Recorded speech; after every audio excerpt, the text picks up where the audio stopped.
Right, I think we're good to go. Hey guys, and welcome back once again to I Like Watches. Today I am reviewing the brand new Phoibos Apollo. Now I think this is their third, maybe even fourth generation Apollo. I know I've seen two Apollos previously.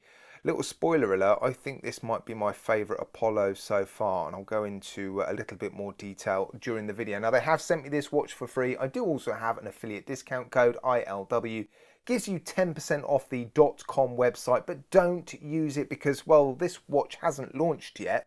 And when they launch watches at the moment, I think they're offering 15% off. So, of course, their launch discount code is going to be bigger and better than my, little ILW discount code. So, yeah, and if you are interested in this watch, I suspect you're going to need to act pretty quick when it does launch, because I think the carbon dials on these watches are going to make them pretty popular. That's all I'm going to say. And till I start reviewing the watch, that is. Right, should we get on with it? Right, let's crack on with all the facts, figures, stats and specifications, and then I can move on to tell you why I think this is their best Apollo so far. So bezel diameter is 41.5mm, thickness is 12.9, case length is roughly 48mm, lug width is 22mm, no taper on this bracelet I suspect.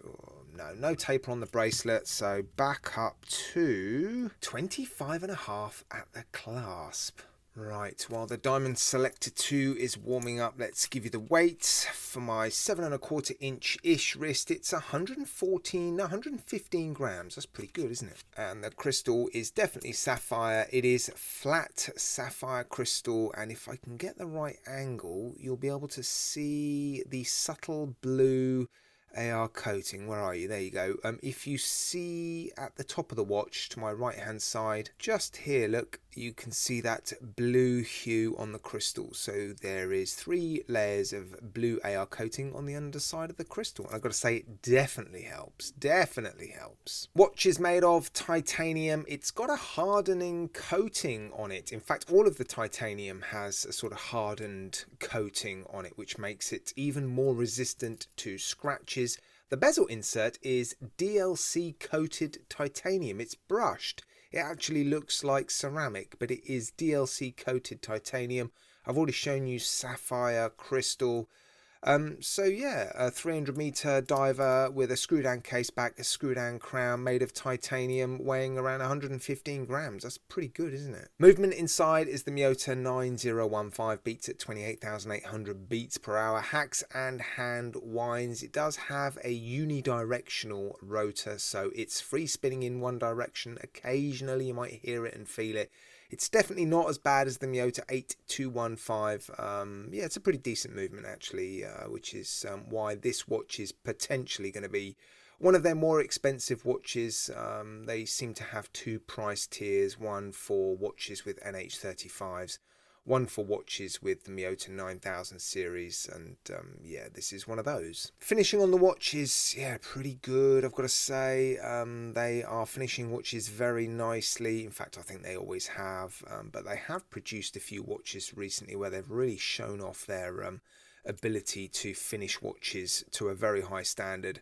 This is not really a watch that's going to be able to demonstrate that particularly well because, well, there's no high polished surfaces where you can transition from brush to polishing, which is usually where you will see the big difference in quality from a sort of budget finished watch to a premium finished watch. But the finishing on this case does seem, yeah, nice enough for sure. Let's show you this bracelet and clasp, and then we can have a little fiddle with the bezel. H links on this bracelet, solid N links, solid links. All of the links have visible pins, but only some of them have removable screw pins. You can see those there. Look, these are non-removable links. Brushed all over, I think. Yeah, no polishing on the titanium bracelet at all. Again, it's got the hardened coating on it. Outer shell of the clasp is pressed, but it's long enough for 4 micro adjusts, which is nice. No double pushers on this occasion, not sure why. Is that a cost saving exercise, or Was that clasp just perhaps not available for this watch? Not sure. So it's just got the push-pull latch, but you do have a safety latch there with Phoibos written on it, look. Right, let's get this stuff out the way, and then we can have a little play with the bezel. It is a diver's bezel, unidirectional, 120 clicks, I believe. 1, 2, 3, 4, 5, 6, 7, 8, 9, 10. Yeah, 120 click unidirectional bezel. And I've got to say, for a titanium watch, the bezel action is actually very nice. Listen to those clicks. Pretty crisp, actually. Titanium watches or divers, for some reason, just don't seem to have the nicest bezel actions. I think it's probably got something to do with the weight of the metal around or in the bezel, essentially. And it's maybe also the way that the metal reacts to the sound of the clicking mechanism. But yeah, I've never found titanium divers to have the nicest bezel actions, but this one's definitely nice enough. Let's check out the alignment. I think it's pretty good. Yeah, bang on, look at that. A dial alignment as well. Let's just quickly study that. All the indexes seem to be lined up nicely. They're printed, actually. They're not applied, so it's unusual for printed indexes to be misaligned. So yeah, alignment looks pretty good. I like the bezel. DLC coated titanium. That's a bit different, isn't it? So it should be a little bit like the rest of the titanium that's got the coating on it. Very, very durable. Right, now let me zoom in a little bit for a closer look at this dial. Another carbon dial. This is now the second watch I've seen with this sort of folded, mixed carbon dial. And the other one had bronze mixed in with it. This one's just got a blue colouring, I guess. I don't think it's necessarily a different material. But I think they're calling it a dark matter blue. It's cool, isn't it? This is obviously a new thing for 2022, carbon dials, and you can see that shimmer and shine in certain parts of the dial as it plays with the light. I suspect it's going to be better outside than in my light box, but yeah, this is the reason why I think this is one of the reasons, I should say, why I think this watch is going to be one of their more popular watches. The dial's just very cool, really, really cool. Right, I've had this watch for a little while now, and I have made a list of what I consider to be this watch's strengths and weaknesses. I'm going to start with the strengths. The material, titanium. It's nice to have a fully titanium diver from Phoibos, because they do tend to produce fairly large, heavy 300-meter divers, which can make them pretty heavy if they're made of stainless steel. And this one very wearable, 115 grams, and actually it's not too thick. That's the beauty of the Miyota 9015. Yeah, it's not too thick at all. So a very comfortable and wearable diver. I also like the fact that they've put that hardened coating on it. You've got that DLC coated titanium bezel insert, so a very durable watch. You could keep this, I suspect, for a number of years. And it's going to look, well, just like this after you've been wearing it for a couple of years. I suspect it's pretty durable. The dial's definitely one of the strengths for me. It's something very different for Phoibos. I think it's the first time they have featured a watch with a carbon dial like this, and I like it. I do like these dials, I've got to say. I hope more manufacturers produce carbon dials like this. It's just really cool. The movement, Miyota 9015, you are going to pay for it, of course. Phoibos do charge more for their watches that come with Miyota 9015s or 9039s, I think it is, for the no date movement, but it's a cracking movement. Yeah, I really, really like them. So yeah, good movement. And the build quality as well is another strength.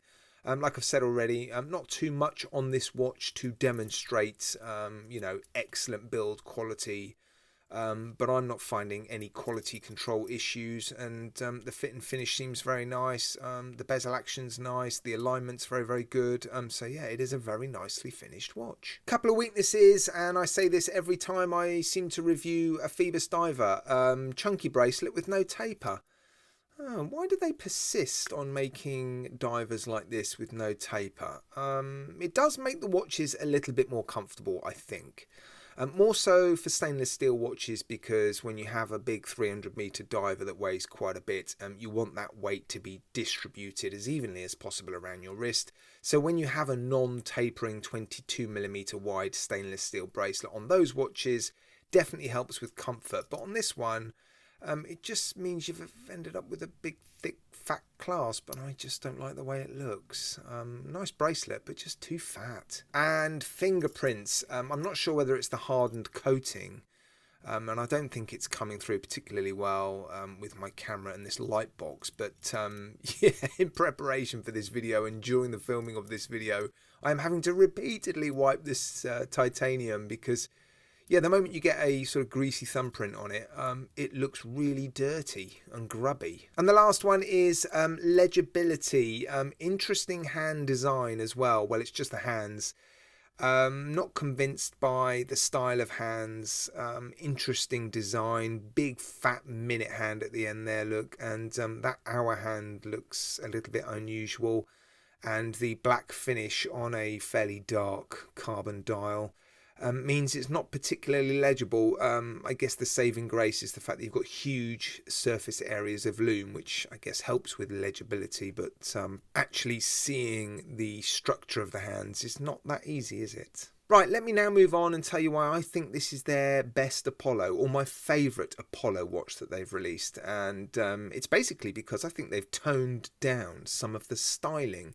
Occasionally some Phoibos watches can look like a bit of a mishmash of design themes, sort of ideas that have been brought together by lots of different people and just sort of lumped together in one watch. And I guess that does make them original and very unique and interesting in some respects. But this one, they just seem to have toned it down. When you're looking at this watch, it actually looks sort of fairly normal and traditional, and the design seems fairly cohesive. There's not too much that stands out apart from the hands as being a bit sort of, oh, where did that come from? And that in combination with this dark matter carbon dial just makes it, I think, a little bit more mainstream, a bit more wearable. I mean, again, the wearability down to the fact that it's made of titanium and it's only 115 grams. This is definitely a Phoibos watch that you could wear every day, day in, day out. And for a 300-meter diver, that's quite unusual, I think.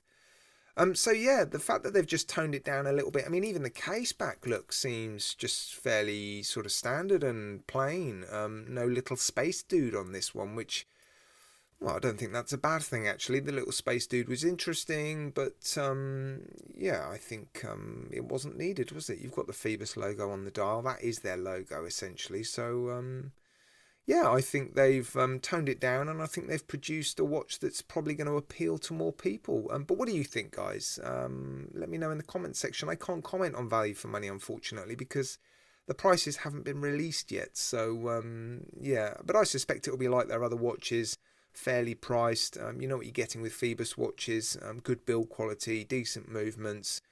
And I suspect in combination with the discount that they will offer when this watch is launched, it will be a pretty and fairly and competitively priced watch. Let's not forget, Phoibos are a well-established and well-respected micro brand, I should say. So yeah, they don't charge silly money, and I think their watches are very fairly priced. But please, please, please do let me know what you think of this watch in the comments section. I've said it before, I'll say it again. Your comments aren't just entertaining for me to read, they are genuinely very useful for other people considering buying the watches that I review. So please do throw in your thoughts into the comments section, and I'm sure not just me, but others will appreciate it. Right, guys, I'm going to leave it there. Take care, look after yourselves. You'll see me again very, very soon.